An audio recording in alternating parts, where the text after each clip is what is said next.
আসসালামু আলাইকুম বন্ধুরা, আশা করি ভালোই আছেন। তো বর্তমানে আছি পুরান ঢাকার চক বাজারে, ইফতারের বাজারে। তো এখানে ইফতারের বাজারে কতটা গ্যাঞ্জাম দেখতেই পাচ্ছেন। এত পরিমাণে ভিড় এখানে যে হাঁটারও অবস্থা নাই।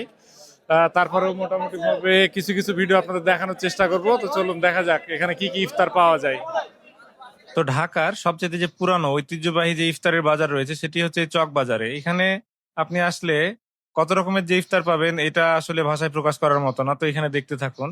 আর আরো একটা বড় কথা হলো যে ঢাকার মানুষ আপনার প্রচুর পরিমাণে ভাজা পোড়া পছন্দ করে। এখানে এত পরিমাণে ভাজা পোড়া হয় যেগুলো আপনি আসলে এখানে না আসলে আপনাকে বোঝানো সম্ভব না। এই যে কোয়েল, তারপরে শাহী জিলাপি, তারপরে হচ্ছে আপনার বড় বাপের পোলাই খাই, ঠোঙ্গা ভরে লয়া যায়, তার কারণ বিভিন্ন রকমের কাবাব ইত্যাদি ইত্যাদি ইত্যাদি।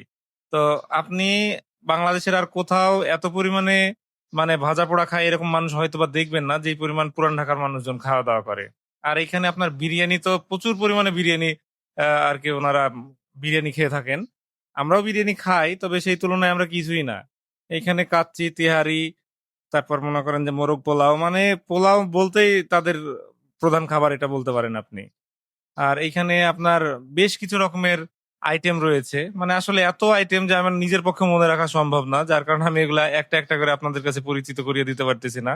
তবে কিছু কিছু রয়েছে এখানে বেশ ফেমাস, যেমন বড় বাপের পোলাই খাই, ঠোঙ্গা ভরে লয়ে যায়। আমার কাছে পার্সোনালি সেটা খুব একটা ভালো লাগেনি, তার কারণ বিভিন্ন রকমের জিনিস মিক্সড করা থাকে। মোটামুটি অ্যাভারেজ একটা বলা যেতে পারে।